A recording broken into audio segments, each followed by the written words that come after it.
نصیرالدین ہمایوں کا علاج کیا ایک انگریز ڈاکٹر نے تو صحت یاب ہو گیا۔ اس نے کہا کوئی آرزو کوئی خواہش پوری ہوگی۔ اس نے کہا کہ مجھے یہاں تجارت کرنے کی اجازت دے دیں، میری قوم جو ہے وہ ہندوستان کا مال، یہ گولڈن سپیرو کے نام سے مشہور ہے یہ علاقہ، سونے کی چڑیا ہندوستان، زرخیز سرسبز و شاداب، خوبصورت اونچے لمبے لوگ،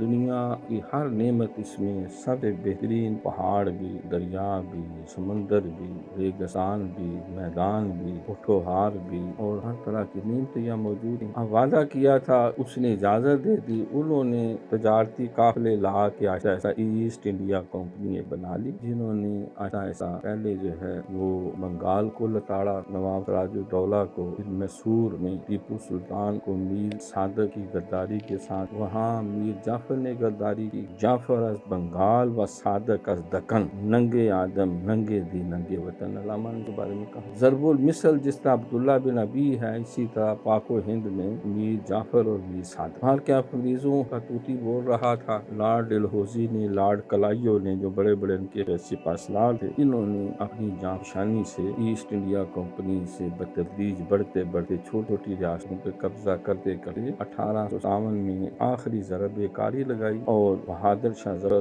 دہلی جو پایا تخت تھا اس کا سورج غروب کر دیا، اس کو رنگون لے جا کے جمع وطن کیا اور انتہائی تکلیف دہ طریقوں سے موت کی نیند سلا دی ہے۔ 10 صاحبزادوں کو آنکھوں کے سامنے پہلے ان کی آنکھیں نکالی، پھر جسم کے اعضاء کاٹے، پھر ان کے بھیجے باہر نکالے۔